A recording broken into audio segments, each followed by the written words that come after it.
Of course, it's those who don't believe in your Bible are the ones who are out there committing the most rapes, the most murders, the most theft, the most armed robberies, the most heinous crimes. Of course, they're out here being the pedophiles.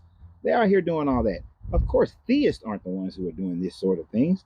Of course, the ones who are taking the most money from people and taking advantage of them are the atheists. It's the ones who don't believe in your God. Of course, that's why I decided that I didn't want to follow your gospels. Is because I want to be out here like the rest of them, taking advantage of every person and every opportunity I possibly can to live the most egregious life possible.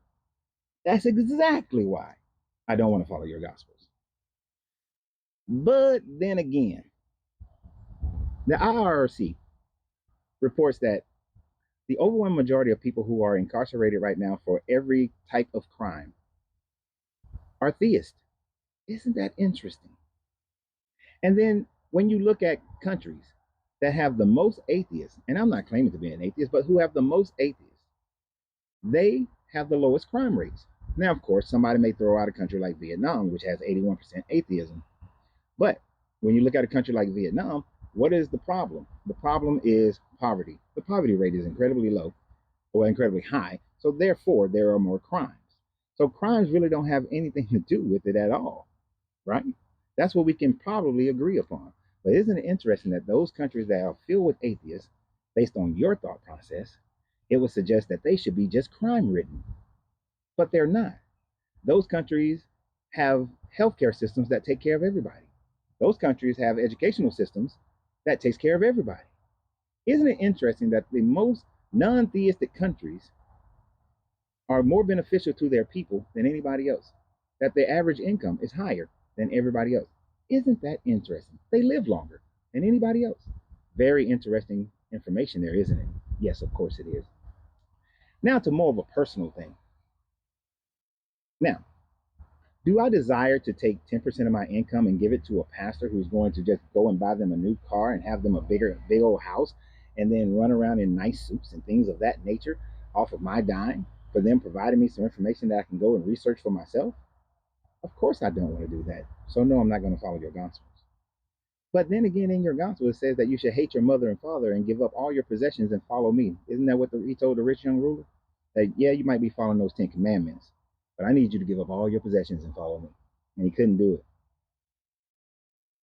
And then he told that it's easier for a rich man, a camel to go through an avenue than for a rich man to enter the gates of heaven. So do I want to follow something that tells me that the more I accomplish, the more I have, that means I'm going to burn in hell? No.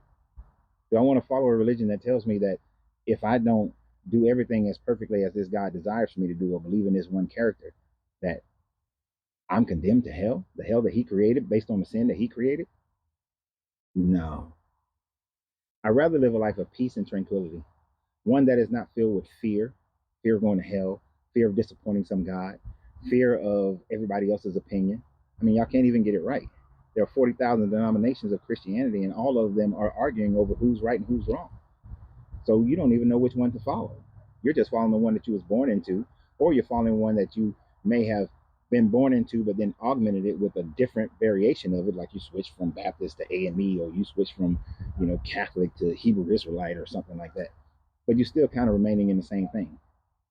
You just put a different spin on it. So yeah, that's the reason why I don't follow your gospel. It has absolutely nothing to do that none of the authors of your book were eyewitnesses, and that they were written, your gospels were written anonymously. Yeah, those things don't matter. It doesn't matter that there's actually no historical evidence of the Jesus of the Bible actually ever existing. You have literature, but literature is not proof. You see, like the Battle of Troy was thought to be a myth until they actually found the city of Troy. So until you find something that is actual proof of your Jesus, I'm not buying it. See, I don't expect you to find a tomb of Jesus, but since you know that he was occupying another man's tomb, Joseph of Arimathea, where's his tomb at? Where's his tomb? It's certainly not the one that when you go to Israel, to which I have been several times, it's certainly not the one that they say that is inside of the church on top of Mount Calvary, and it's definitely not the one in the garden tomb that the Protestants had out in the fields. And the only reason why the Protestant one is out in the field is that when the land grab was happening, the Protestants didn't have as much money or much power, so they couldn't get a good one. But the Catholics had plenty of money, so they got a good one. Isn't it interesting that it was all based on money as to where these tombs are and who got to build their churches on top of what? Sounds a little suspect to me. So why would I want to believe in a book that has this genocidal maniac of a God fighting another devil that he created and can't seem to win the battle over, not battle, can't seem to win the war over, and just extinguish that entity completely? That makes no sense. If I'm a good God, then at the end I'm extinguishing this entity, not chain him up. What's the purpose of chaining him up? Why can't you just destroy him if that's the end? If that's the complete end, what is there a need of a devil if it's over? Oh, my bad. You need somebody to lord over all the damn souls to keep them in check, burning them continuously and consistently. You see, I choose to live a great life because I choose to live a great life. I choose to live a positive life because I choose to live a positive life. I choose to give people courtesies and things of that nature because I choose to be that type of person, because I've elevated my consciousness to the point where I recognize that there's no reason for me to have racism. There's no reason for me to have bigotry. There's no reason for me to have sexism or genderism, whatever isms you want to call. There's not even a need for me to have nationalism or anything of that sort. I accept that we are all people, conscious beings of this planet, and there are probably other conscious beings of other planets. And that at the end of the day, we all exist in a shared universe. And in that shared universe, we should be considerate of each other and not do anything that would harm another person or their ability to have life, liberty, and the pursuit of happiness. If we all could just do that and not try to force our will on other people, then we will probably have a much, not probably, we will have a much better planet.